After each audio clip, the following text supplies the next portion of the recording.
Depuis l'accentuation du conflit armé dans l'est de la République démocratique du Congo, les prélats catholiques et protestants ont multiplié des rencontres auprès de certains chefs d'État, à l'instar des présidents Félix-Antoine Tshisekedi, Paul Kagame et William Ruto, en vue de trouver une solution de sortie de crise.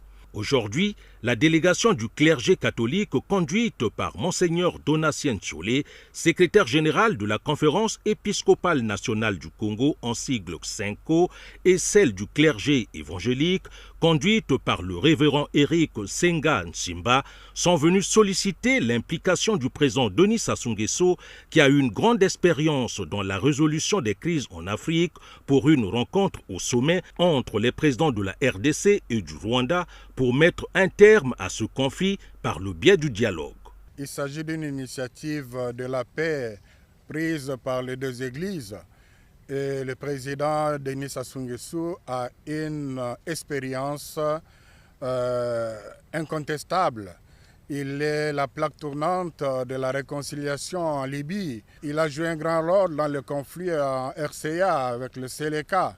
Et en ce qui concerne notre pays, il a toujours été présent dans les grands moments où les Congolais se retrouvaient ensemble pour rechercher la paix. Vous vous souviendrez que dans le cadre de l'accord de Sun City, celui qui était le médiateur, le président Massiri, se ressourçait auprès de lui. En ce qui concerne le dialogue qu'on a eu à la cité de l'OIA, piloté par Eden Kodio, c'est tous les dimanches que Eden Kodio venait se ressourcer ici. Donc c'est une grande référence pour notre pays. Et nous sommes venus justement demander son implication pour qu'il nous accompagne dans l'exécution de cette initiative que nous lui avons expliquée. Et il a trouvé l'initiative très louable et il a donné des sages conseils qui intéressera qui de droit. Et vraiment, c'est la sagesse que nous avons tirée ici.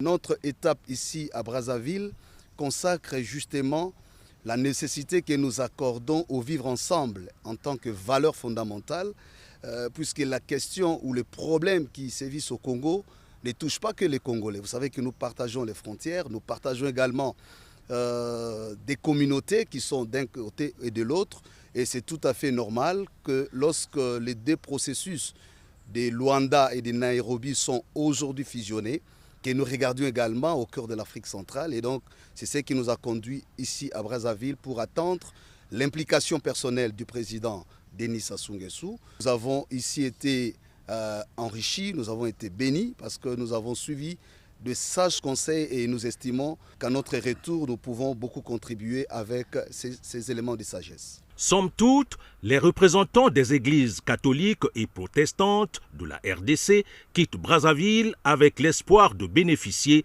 du plein soutien du président de la République du Congo, Denis Sassou Nguesso.